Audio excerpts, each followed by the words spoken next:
قرية خوشابة الينابيع العذبة.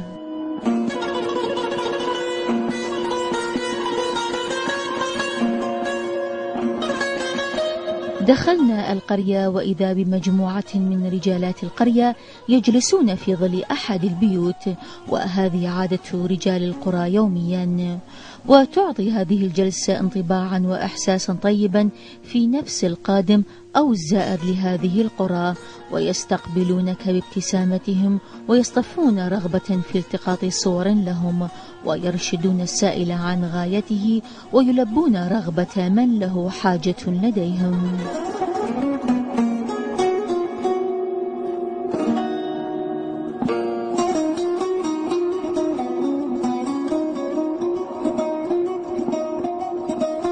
تقع قرية خوشابة على امتداد خط القرى الإيزيدية الممتدة بمحاذاة تلال سهل القوش، والتي تسمى بالقرى الواقعة تحت التل بنكند، وهي ثالث قرية بعد قرى دوغات وسرشكا من جهة الشمال. قرية خوشابة تبعد عن موصل حوالي 35 كيلومتر، وتبعد عن القوش تقريبا 15 كيلومتر، وعن تلكيف تقريبا 20 كيلومتر، عن تلسقوف 7 كيلومترات، ومن الشمال قرية سريشكا كيلومترين، وأنا قرية نفيرية من الغرب حوالي كيلومتر واحد. قرية خوشابة تابع لناحية القوش قضاء تلكيف محافظة نينوى. أهميته الجغرافية قرية قديمة، يعني قرية كلش قديمة قرية خوشابة، حتى رجالات الجرية يسولفون يقول يعني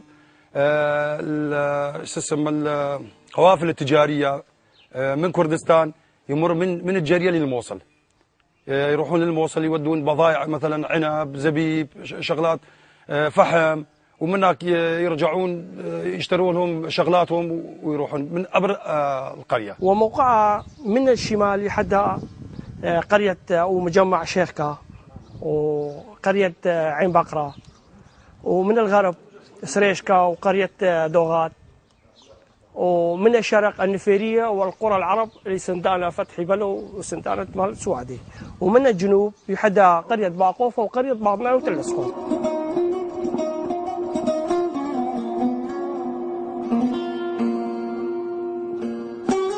حول اسم القرية فخوشابة في اللغة السريانية تعني يوم الأحد، أما حسب تفسير أهل القرية للاسم وإرجاعه إلى لغتهم الكردية فله معنى آخر ربما يكون مرتبطا بتضاريس المنطقة وجغرافيتها، حيث تصب في قرية خوشابة عدة جداول ماء تأتيها من القرى الواقعة بمحاذاة جبل القوش. أعرف الجماعة مثلا يقولون يتكون من مقطعين بالكردي، خوش آفا يعني أي الماء اللذيذ يعني تقريبا تجي، بس هذا يعني ما مجتمعين الآراء.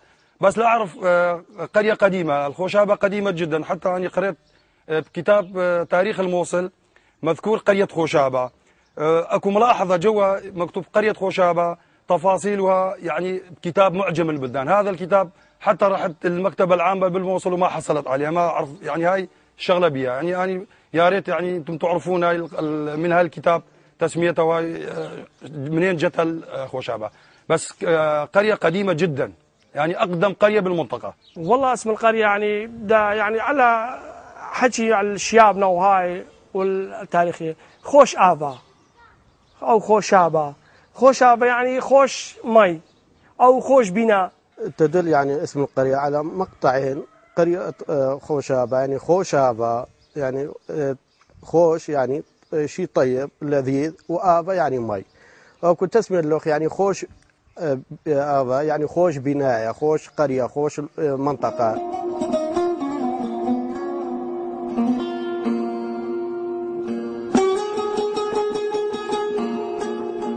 إسوة بباقي قرى بنكند تعتبر قرية خوشابة ممرا لمرور القوافل التجارية التي كانت تأتي من تركيا في أيام الدولة العثمانية وصولا إلى الموصل وبغداد والبصرة، لذا كانت للقوات العثمانية مركز شرطة مخفر في قرية خوشابة لحماية طريق القوافل التجارية.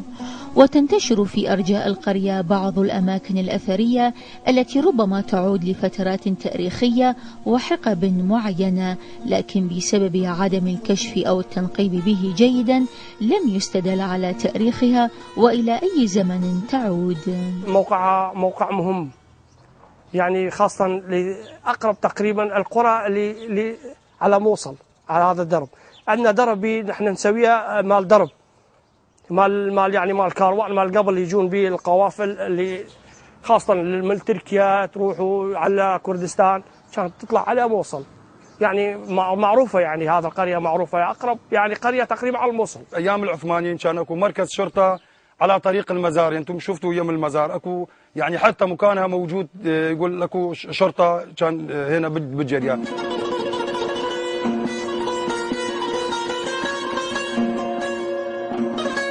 قبل سنوات جاء فريق من مفتشية آثار نينوى وبحث في المنطقة ووجد بعض الآثار والأماكن التي من المحتمل أن تحوي آثارا قديمة تعود إلى زمن وحقب تاريخية معينة، لكن هذه البعثة فقط وضعت الأحجار في ذلك المكان ومنعت الناس من الاقتراب منها، ولو تم التنقيب فيها بشكل علمي وأكاديمي ربما تحوي هذه البقعة قيمة تاريخية كبيرة وتحدد من كان سكان هذه المنطقة عبر العصور التاريخية القديمة. اكو معالمين يعني اثرين اجت المديرية الاثار مال الموصل حددوها المنطقين، قال يعني تلاعب به بهالمنطقة.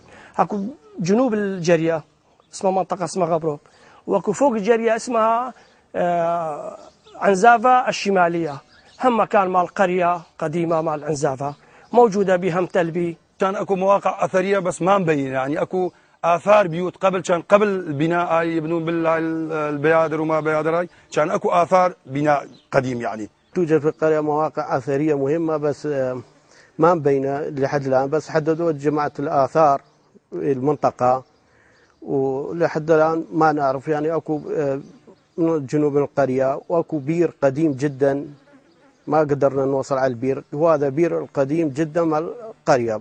اعتماد القرية كان على هذا البير كله، يشربوا به ما يطون يعني المواشي، بس اعتمادهم كامل.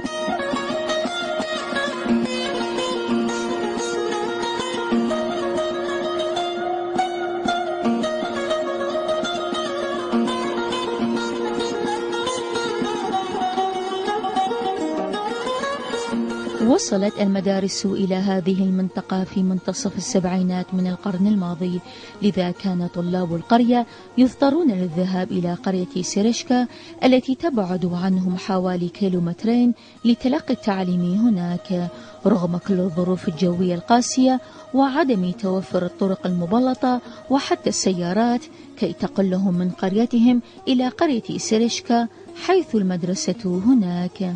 سنة 1974 جاء مدرسة ابتدائية للجريا، كان اكو مدير هو معلم ومدير صف واحد. قبلها احنا يعني انا بالنسبة لي انا رحت داومت بسريشكا، كان مدرسة سريشكا اقدم مدرسة بالمنطقة، يعني حتى اقدم من بقية القرى مثل حطارة، يعني يمكن اذكر سنة 1954 مع سريشكا. فاحنا كنا نروح على سريشكا وبعدين من سريشكا نروح على تلسقف اكو ثانويه، من تخرجنا من الابتدائيه رحنا على الثانويه تلسقف. بخوشابه سنه 1974 جاء مدرسه، وحتى بنايه واحد متبرع يعني بنى مدرسه، ما كان بنايه حكوميه، بنايه اهليه. احنا عندنا مدرسه واحده يعني دوامين، كل صف بتقريبا 40 فوق 40 تلميذ نخليه بالصف، ومدرسه واحده هي، يعني محتاجين تقريبا المدرسه يعني يلا يكفينا مدرسه اللغة. الكادر التعليمي والتدريسي قليلة. احنا عندنا متوسطة واحنا عندنا ابتدائية. أول مدرسة بنت في قرية خوشابة سنة 1974 بمعلم واحد ومدير واحد، هو معلم ومدير واحد، وبعد توسعت القرية والرغبة القرية على التعليم والتعليم. هسه عندنا مدرسة واحدة تقريبا ب 400 طالب ابتدائي بس، ومدرسة قليلة جدا وما تكفي ما تستوعب الطلبة، وناشدنا الجهات المعنيه بانشاء وبناء عدد مدارس. لحد الان كل شيء ماكو. يعني رغبه القريه على التعليم شويه احسن وافضل من السابق.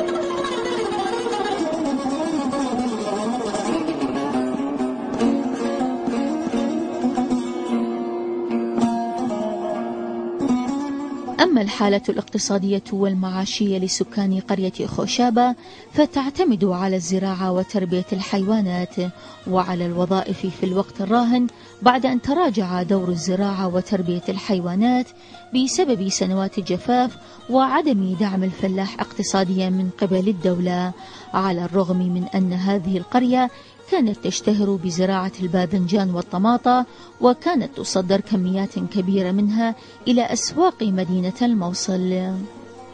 ومما شاهدنا ونحن نتجول في قرى الإزيدية في منطقتي بنكند وبربنة التشابه الكبير في أسلوب معيشة الناس اليومية، وهي الاعتماد على 3 مصادر، وهي الزراعة الصيفية والشتوية وتربية الحيوانات والمواشي والوظائف في الوقت الراهن. كان قبل لي هسه نزرع حنطة وشعير وباقلك وحمص وعدس وهالشغلات. هذا اهل القريه كانوا يعتمدون على الزراعه، وهذه هسه الزراعه شويه قلت، اعتمادهم على العماله وعلى يعني يروحون يسافرون بغير مناطق ويشتغلون، يعني شويه صعبه يعني على هذه الظروف. يعني كانوا يزرعون حنطه، شعير، عدس، حمص، حتى محاصيل صيفيه مشاكو، خاصه باذنجان. يعني قريتنا مشهوره بالباذنجان، يعني اذا الناس حتى بقيه القرى يقولون هذا مشهوره بالباذنجان. بس هسه شويه قله المطر وقله العالم، يعني عوائل كثيره والقاع ما يكفيهم، يعني قاع ما يملكون القاع. تعرف عدد صار يعني تكاثر، يعني سكان كثير يعني شويه، فاعتمادهم بدا يروحون مثلا عماله، يعني مثلا يروحون على اربيل، بغداد، يعني مناطق. يعني هسه قليل يعني يعتمدون على الفلاحه. هذاك الوقت تركترات ماكو، بالحيوانات جعت يزرعون به فدان قبل، ويطشون بيديهم ويحصدون بيديهم وينقلون بيديهم ويدقون بيديهم ويذرون بيديهم. ماكو مكاين، ماكو تركترات، ماكو اشكال يعني شغلات، بس كله على التعب على كتفه. قرية خوشابة عندها خصوصية تختلف عن القرى الأخرى، خاصة بالطماطة والباذنجان والخيار. أنت تعرف يعني تقريبا من 80 لحد 2005 يعني كان قرية يعني معروفة على صعيد المحافظة الموصل كلها بالباذنجان. يعني يوميا أقل شيء من 30 طن ل 40 طن يسوقون للموصل. يعني احنا معروفين بالسوق المعاش وخاصة بالقرى مال منطقتنا. بال 2000 تقريبا 5 الماء تقريبا قلت، والعالم شويه تقريبا امان ما بقى بالموصل. وهذا الكميه اللي احنا مثلا نزرعها نسوق به مثلا الطماطه والباذنجان ما نقدر نصرفها بهالمنطقتنا اذا ماكو سوق معاش. فعالم بطلت يعني تقريبا من الامان وشويه من الري، وخاصه مديريه الري مال تلكيف يعني ما اعتمدت عليه، كلها جفت الروبار مالنا هاي عندنا خوصن اللي شفتوه انتم مال الشيخكا ومال عين بقره ومال داعش قطان، ما بقى مي. هسه بجريه كلها تقريبا 175 بيت كان تزرع طماطم باذنجان، هسه يمكن 10 بيوت باقين. كلهم راحوا واشتغلوا، راحوا على المحافظات وعلى بغداد وعلى المحافظات مال الاقليم يدورون عماله وشغل.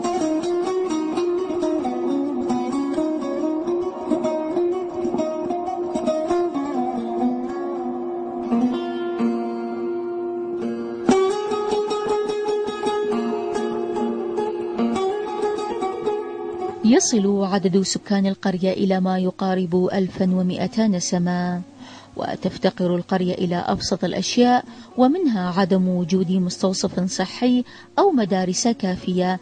فكيف الحال مع فتح أو تأسيس مركز ثقافي أو فني لهم، باستثناء مكتب بنكند لمركز لالش الثقافي والاجتماعي يقدم بعض الخدمات المتواضعة لأهالي القرية من الجوانب الثقافية والفنية ودعم الأنشطة التربوية.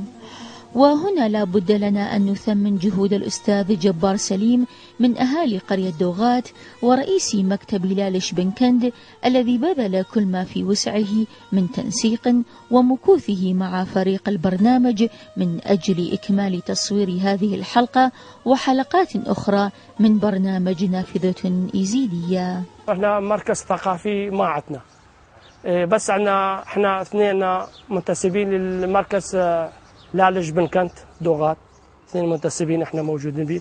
النشاطات اللي ما بين المثقفين خاصة المعلمين والمدرسين احنا دا نجمعها ودا نودي يعني المركز. ابرز النشاطات الثقافية التي نقوم بها مهرجانات شعرية ثقافية وبالمدرسة تقريبا، ومهرجانات احتفالات وما المدرسة نقوم بها.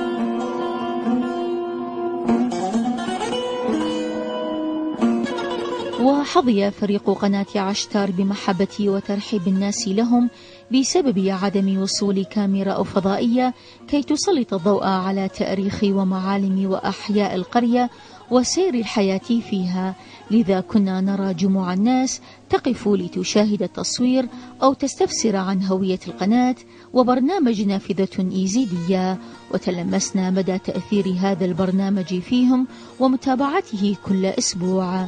وأثناء زيارتنا لمزار الشيخ مند تم إيقاد سراج في داخل المزار خاصة بقناة عشتار وفريق برنامج نافذة إيزيدية.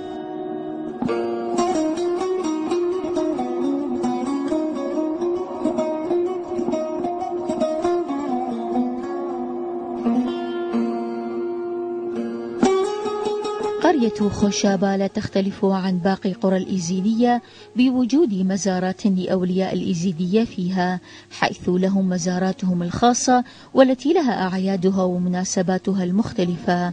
ويعتبر مزار الشيخ مند باشا أبرز مزار في القرية، وهو مكان اجتماع للرجال ووجهاء وكبار القرية للتداول في الأمور الاجتماعية وكل ما يتعلق بشؤونهم الخاصة والعامة، وكذلك يقصدونه أيام الأعياد والمناسبات لتناول الفطور الجماعي، ومن ثم الانطلاق لتقديم التهاني والتبريكات لكل أهالي القرية. عندنا مزارين، مزار الشيخ مند باشا وهذا مزار قديم جدا، وعندنا مزار آخر سيدي حبيب. عندنا طوافات يعني مع المزارين نقوم به تقريبا صادف الشهر الخامس بالحدود من 20 ل 25 بالشهر، الشهر الخامس كل سنة. عدة مزارات بالجرية اللي كونا قلنا قرية قديمة، مزار الشيخ مند باشا انتم شفتوها وصورتوها، ومزار كوتشك بريم ستي حبيب، واكو مزار هم تابع للجرية مجيورة من اهل الجرية يسموه كوريلوال، بس يقع شرق القرية،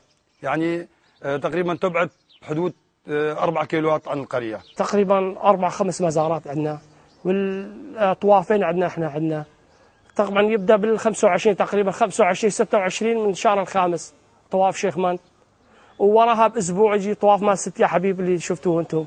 هذا الطوافين يعني الرئيسيين عندنا بالقرية خوشابة. مناسبات العيد يلتمون اهل الجرية كله، ويظلون الا 1-2 اذا ظل يصل عليهم، ويروحون على المزار يزورون المزار ويقعدون ويسولفون بيناتهم، وقهوة ينطيهم قهوة من مجيور. عدة أعياد تعرف بالجرية عندنا، يعني الصبح أهل الجرية كلهم يزورون المزار، يتجمعون هناك أهل الجرية، حتى كل بيت يودون ريوق العيد، يودون يتريقون هناك بالبيت، ورا ما يتريقون يروحون يفطرون بالجرية بيت بيت. تنتشر في قرية خوشابة عدة عشائر إيزيدية ومن مختلف الطبقات الدينية الإيزيدية، وهم متعايشون متحابون فيما بينهم، وتربطهم عدة روابط اجتماعية كالزواج فيما بينهم والعلاقات القوية، وتسود بينهم المحبة والتعاون في كل كبيرة أو صغيرة تحدث في قريتهم. ولهم وجهاءهم وكبارهم الذين يسيرون الأعمال الاجتماعية ويسعون للخير للجميع بدون تفرقة بين هذا وذاك. الأغلبية هي طبعا عشيرة كرنية، وبعدين تجي لعشيرتين موجودة بها البريمامي والدوملي وعشيرة القايدي اللي تابع لشيوخنا والبير عندنا. تقريبا عدد العشائر القرية كلهم قرايب، يعني عشيرة واحدة، يعني نسميه نحن كرني، يعني هاي العشيرة أكثر شيء. بس أكو هم بيوتهم دوملي بريمامي، أكو عشائر وأكو طبقة الشيخ، يعني أكو تقريبا بحدود 20-30 عائلة. أكو طبقة البير بالجرية هم. أكبر عشيرة في القرية عشيرة كرني، موجودين كلهم قرايب وعاداتهم وتقاليدهم يعني طيبة، واحد ويا اللاق. وأكو عندنا عشيرة دوملي، هم عاداتنا وتقاليدنا سوا. وعشيرة بريمامي عندنا جماعة الشيوخ وبير. على القرية هم زواجهم هم هيك يلتمون ويقعدون ويسولفون بيناتهم وشغلات، وهذا زواج ويكيفون، واكو طبل واكو زرنا واكو يرقص واكو كل شيء اكو بالزواج تقريبا.